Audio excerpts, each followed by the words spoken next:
First off, what do you think about Obama? You know, when you talk about the President of the United States, I don't like calling him the word Obama. I think it's disrespectful to just say Obama. I think he is a man of character. I think he is perhaps the most kind-hearted person that's ever held the presidency. I also think, as a black man, it's also such a pleasant sight to see an African-American family such as his being treated with such respect as it pertains to America itself, treating a black family as well as they're treating his. And I can't thank this country enough, and I can't thank him enough for his character. However, if you're talking about political substance, there's absolutely nothing on the table for minorities, people such as me, people such as Latinos. Everything seems to have been nixed out of the agenda, and it's scary because of the Tea Party, the Republicans. You can't keep blaming things, and he's allowed that to be an issue. And it's scary as far as a leadership position is concerned, as far as the first minority leader. Let's not say African American, because if you say that, then you get in trouble. If you consistently, but if you say minority, because that's the absolute truth, and you have nothing for minorities with a Democratic Congress who has supported minorities, I don't see how it adds up to a second term as far as minorities, the core support of the Democratic Party, coming out and supporting this measure again, knowing that it will only be, quote unquote, filibuster. Bin Laden is dead. Bin Laden is dead. Confirmed, urgent confirmed. Bin Laden is dead. Multiple sources. Osama bin Laden is dead. Happy days. The United States has conducted an operation that killed Osama bin Laden, the leader of al-Qaeda.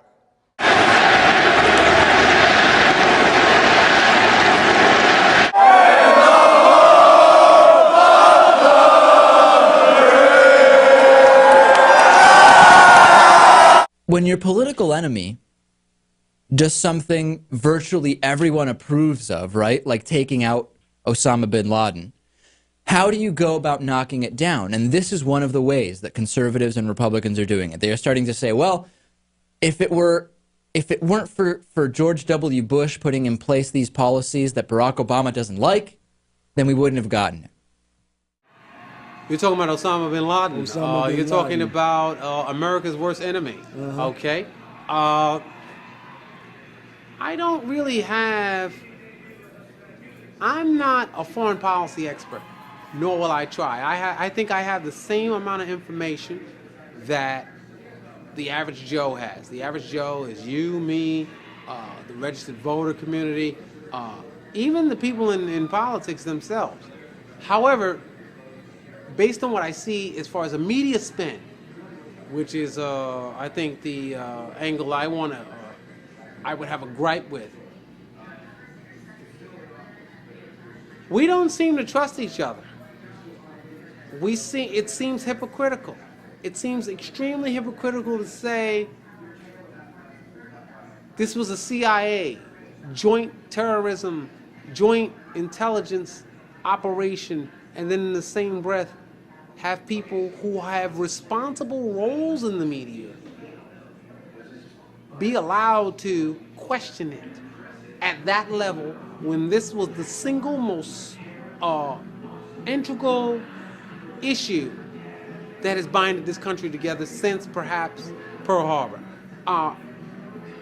which is the only time America has shown joint unity as far as a national crisis, which is another issue. However, I think if he is deceased, I think he has perpetrated attacks against Americans for a reason. I think the United States government knows what the reason is. However, as an American citizen, that is not relevant to me because it's never been made relevant to me. But I will say this much. How do you mean by it? What do you mean by it? It's never been made relevant to you? I mean what I just said.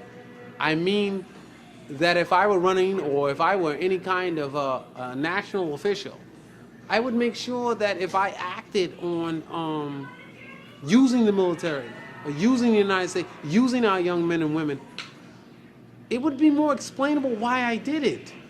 Because I can share intelligence. I wouldn't keep it such a secret what I do or what we did or how we, if we're all one nation under God. It's just that. And what I'd like to push for as a member of the Non Partisan Project is a government that represents its community. And there are representatives in the government from communities of this nation, and it doesn't add up. How doesn't it add up? That might be the biggest question. Here's the question. The question is, if the average median income is $80,000 in a certain community, why is the congressman's salary $150,000? Okay, no problem if it is.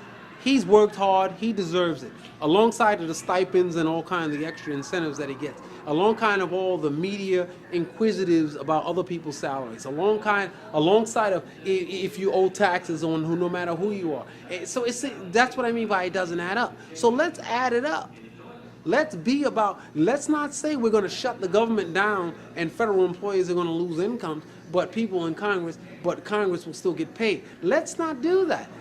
That's what I mean by add up. I mean by let's have a government who says this, I'm not going to run every 6 years and you're going to run every 2 years. I'm going to do this. I'm going to run at the federal level, run every 4 years, because I'm not going to let certain people impede government, which is what a filibuster does. It allows you to stop the progress of the people who won. It's either I won an election or I didn't win an election. And this government, the United States government, in my personal opinion, from what I've seen from a media spin, which is another aspect, but from what I've seen, they have so much influence or so much input on how other governments run their government. And yet still, when you lose an election, the party that loses always wins because they are allowed to stop the party that won from doing what they would like to do across the board. It's just it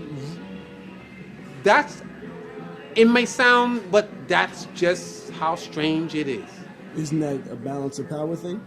I don't know how a balance of power. I think a balance of power is you win, you lose, and let's give these guys a chance and let's give you a chance. As long as it was a fair election. And we've seen, or it was from a media level, we've seen perhaps unfair media election practices in this country, huge discrepancies as far as... What do you think about the state of black people in general right now? Depends on the meaning of the word black. I mean, I'm gonna be very honest with you. Who considers themselves black is a big issue because that's where it is. It's minorities, it's people of color. If you combine them, I don't think anybody can be beat as far as that's concerned, as far as people of color. If you say black people, the as we know it African American in the United States, I think we are perhaps the most productive, irrelevant body in this country. As the voting bloc is concerned, that's a big issue because our vote has no bearing. In other words, you had Hillary Clinton who had the black vote, lost it because Obama got it, and still seriously challenged him for the Democratic nomination. She lost. If she would have got maybe 3% more, she would have won. That's scary. So it shows you what? That we were not designed for the two-party system. We were designed for another system, a system to get whomever over the hump. which is why we need, perhaps, it's a thought process. It's not that you gotta say bye. It's not that you gotta say, hey, I don't like you. But just consider abstaining and or using your own mind as a body, making sure that you actually get something for your money. And the money in this case is who gets elected and who dictates policy in your community and at the state level and in your country and how you're respected worldwide. And we can see now with this current administration who has a kind heart and who has the most open policy known to mankind, has been cursed out in front of the State of the Union, in front of a joint session of Congress, unprecedentedly been cursed out. The Tea Party challenge on his birth, if he actually existed on the planet as far as he's concerned. And these are not things of a democratic republic. These are things that should piss off black people. Now, I do think one thing in closing with this subject is that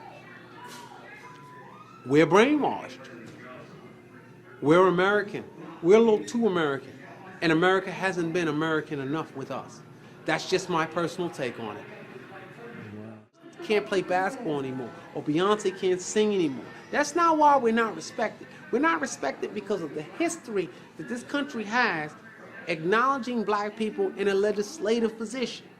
And when it got done, the President of the United States believed that this country was ready for change, and it wasn't. Now, if you want to look at the economic numbers that you put together, fine. I think the numbers may be even more. If I had to predict it, I would really say it would be more. This 12% ratio that you say black people only account for, I think it's way more than that because it's people of color. And if that allegiance can become an allegiance, see, I'll say this in closing. It's not a coincidence that there's a black neighborhood, a Chinese neighborhood, an Asian neighborhood. If you think that's a coincidence, that's what's wrong with you, and that's what's wrong with the electorate, and that's how the politicians, the people that are allegedly these brain powers, they know it, and as long as they can keep you in that mindset, they can keep you voting the way they'd like and getting no results. And again, to finish and close on this one note, and this one note is you are voting for elected officials who are bright. They have such brilliant minds. And we have $14.3 trillion in debt. I don't understand it. Now, if you're telling me I'm a broke guy and I'm not the one managing your money from an aspect of a public figure. If you're telling me a public figure is managing your money and the city, the state, the nation is broke, that's something for you to realize and deal with. And if you can't deal with it, and if you're going to keep sending back the same philosophy, you have a problem with yourself. With yourself. And it ain't me, it ain't you. It's really something you need to check. And that's what the Non Partisan Project does. You can catch me at Non Partisan Project on Facebook.com, or you can catch me at NonPartisanP at Twitter.com. And you can try my project. And my project deals with common sense.